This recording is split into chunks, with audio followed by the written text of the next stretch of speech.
लेकिन साधना, मेरी बात तो सुनो। अमित बार बार साधना को पुकार रहा था, लेकिन साधना उसे अनसुना करके वहां से चली जाती है। अमित हताश और निराश होकर वहीं बैठ जाता है। सड़क के किनारे पटरी पर न जाने कितनी देर वो बैठा रहता है, सोचता रहता है। फिर किसी तरह हिम्मत जुटाकर साधना को मनाने चल देता है। इधर साधना आंखों में आंसू लिए तेज तेज कदमों से अपने घर की ओर चल दी थी।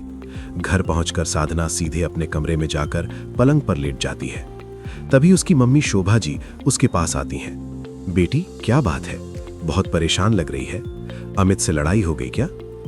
मम्मी, उसका नाम मत लो, मैं अब उससे कभी नहीं मिलूंगी, बहुत बुरा है वो।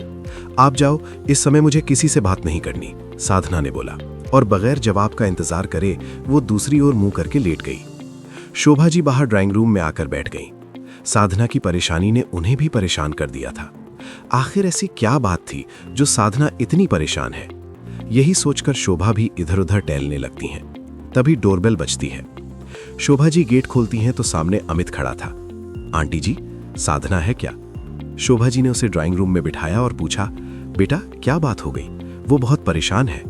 कुछ नहीं आंटी, बस ऐसे ही गुस्सा हो गई, क्या मैं उससे मिल सकता हूँ? शोभा जी के हाँ कहने पर अमित साधना के कमरे में पहुंच जाता है। अचानक अमित को देखकर साधना उठकर बैठ जाती है और जोर से चिल्लाने लगती है, चले जाओ यहां से, आज के बाद मुझसे मिलने की कोशिश मत करना। अमित बार बार साधना को मनाता रहा, लेकिन वो उसकी शक्ल भी नहीं देखना चाहती थी। अमित ने जाते हुए बस इतना ही कहा, साधना, आज तुम बहुत गुस्से में हो, लेकिन मेरी बात पर गौर करना, मैंने कुछ गलत नहीं कहा, और हाँ, मैं आज के बाद तुमसे कभी नहीं मिलूंगा। अमित के बाहर जाते ही शोभा जी फिर से साधना के कमरे में आईं और बोली, ये क्या किया बेटी? अमित कितना अच्छा है, तूने उसे बेइज्जत करके घर से निकाल दिया। साधना कुछ नहीं बोली, वो चुपचाप रोती रही। आखिर हुआ क्या था? दरअसल अमित और साधना की मुलाकात एक बस स्टैंड पर हुई थी। अमित अपने घर जा रहा था, रात का समय था। साधना भी अपने गांव के लिए बस के इंतजार में बैठी थी। बस स्टैंड पर मुश्किल से 2-4 लोग होंगे। साधना बार बार घड़ी देख रही थी। अमित उसके पास वाली बेंच पर बैठा था। साधना अपनी जगह से उठी और अमित के पास जाकर बोली, आपको पता है बुलंदशहर जाने वाली बस कितनी देर में आएगी? आपको बुलंदशहर जाना है? अमित ने पूछा तो साधना बोली, हाँ, वहां से आगे गांव में जाना है। अमित ने कहा, मेरी बात मानिए तो वापस चली जाइए, यहां बस का कुछ पता नहीं कब आएगी, रात ज्यादा हो रही है। अगर बस आ भी गई तो रात को 2 बजे आपको बुलंदशहर उतारेगी। रात में गांव कैसे जाएंगी? सुबह की बस पकड़ लेना। साधना डर गई, मेरा कोई और ठिकाना नहीं है, क्या मैं यहां रुक सकती हूं? अमित ये सुनकर बोला, नहीं, यहां सेफ नहीं है, आप इस शहर में किसी को नहीं जानती? साधना ने डरते हुए कहा, मैं यहां किसी के बुलाने पर नौकरी के लिए आई थी, उसने मुझसे सारे पैसे ले लिए और नौकरी भी नहीं लगवाई, अब वापस जा रही हूं। अमित बोला, वैसे तो मैं आपको नहीं जानता, पर अगर ऐसा है तो आप मेरे घर चलिए, सुबह तक रुकिएगा और सुबह बस पकड़ लेना। घबराइए मत, यहीं पास में मेरा घर है, घर में मेरी मम्मी है, आप सुरक्षित रहेंगी। साधना के पास कोई साधन नहीं था, वो अमित के घर चली गई। अगले दिन जब वो जाने लगी तो अमित ने उससे उसकी पढ़ाई के बारे में पूछा और उसे अपने ऑफिस में नौकरी की बात करने के लिए कहा। एक दिन और साधना ने रुकने का फैसला किया। शाम को अमित आया तो उसने बताया कि उसकी कंपनी में नौकरी मिल जाएगी। साधना बहुत खुश हुई। अगले दिन से वो ऑफिस जाने लगी। बाद में उसने किराए पर एक फ्लैट ले लिया और गांव से अपनी मां को भी बुला लिया। धीरे धीरे अमित और साधना एक दूसरे को पसंद करने लगे। साधना का प्रमोशन हो गया, उसकी सैलरी भी अब बढ़ गई थी। साधना एक अच्छे अपार्टमेंट में शिफ्ट हो गई। मॉडर्न सोसाइटी में उठना बैठना, पार्टी करना उसका रोज का काम हो गया।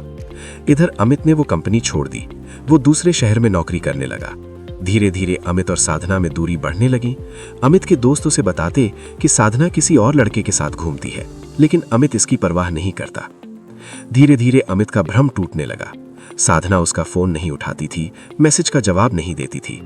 एक दिन अमित अपनी मां से मिलने आया तो उसने साधना को बाहर मिलने के लिए बुलाया। अमित ने साधना के सामने शादी का प्रस्ताव रखा और दूसरे शहर में उसके साथ चलने के लिए कहा। साधना ने साफ मना कर दिया। अमित ने कहा, साधना, भूलो मत, तुम आज जो कुछ भी हो मेरी वजह से हो। उस समय तुम मेरे प्यार के लिए तरसती थी, आज मेरा फोन भी नहीं उठाती। साफ साफ बताओ बात क्या है? साधना बोली, अमित, मैं अभी शादी नहीं करना चाहती। जीवन में शादी सब कुछ नहीं होती। यहाँ आजादी से जीना, ये सब छोड़कर मैं तुम्हारे साथ नहीं आ सकती। ये सुनकर अमित को गुस्सा आ गया और उसने कहा, बात यह है कि तुम किसी और से प्यार करने लगी हो। मैं अब तुम्हें पसंद नहीं हूं। मेरे दोस्तों ने सब बता दिया है। साधना को बहुत गुस्सा आया और वो अमित को उल्टा सीधा सुनाकर अपने घर आ गई। अमित बेइज्जत होकर अगले ही दिन अपनी मां को लेकर वापस लौट गया। उसने अमित का नंबर भी ब्लॉक कर दिया। साधना अब जिस लड़के को पसंद करने लगी थी, उसकी नजर साधना के पैसों पर थी।